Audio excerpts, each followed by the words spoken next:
The Perks of Being a Wallflower is a 1999 novel by Stephen Chbosky.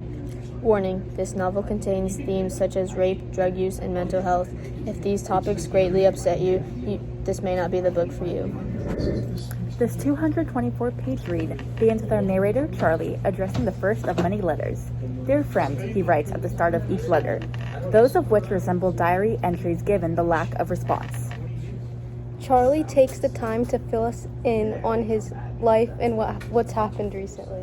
Charlie is starting high school and dealing with the loss of his best friend who committed suicide the year prior. Charlie also speaks on how the death of his Aunt Helen has affected him, and he talks on how he thinks that his life would be better if she were still alive.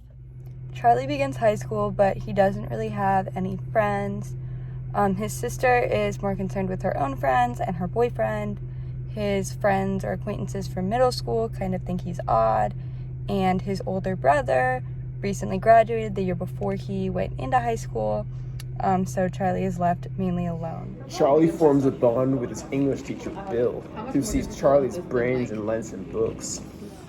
Charlie makes friends with two step-siblings, Patrick, who is secretly dating Brad, a football player, and Sam, who he develops a crush on. Charlie admits his feelings to Sam, who shares that she was sexually abused as a child.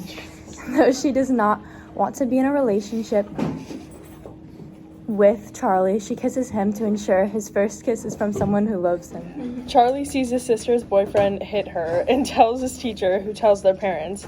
His sister is upset, but when she later becomes pregnant, she asks Charlie to drive her to an abortion clinic. Charlie plays Rocky in the Rocky Horror Picture Show, where he meets Mary Elizabeth. She's pretty and smart, but concerned only with herself. They break up when, during the Truth or Dare, Charlie kisses Sam when said to kiss the prettiest girl in the room. His friend group then shuns him.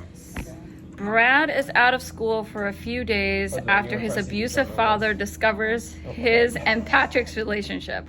When he returns, he insults Patrick, who attacks Brad. Other football players try to jump Patrick, but Charlie breaks it up and rejoins his friends' group. Patrick spends a lot of time with Charlie and kisses him impulsively before apologizing. Patrick later sees Brad kissing a strange man at the park and moves on. Patrick moves on, and Charlie goes to help Sam pack for college, which she goes away to that summer. While they're packing, Sam questions Charlie about why he never acted on his feelings for her. They begin to have sex when Charlie suddenly freaks out and insists that he needs to go home. On the way home, Charlie has a psychotic break and his parents find him in a cathartic state. Charlie is taken to a mental hospital, and after a few months, he gets out and is reunited with his friends. Him, Sam, and Patrick drive down this long tunnel one last time, listening to music, and Charlie says that he feels infinite. Charlie ultimately decides that he's going to take a bigger role in his own life and start participating in things more.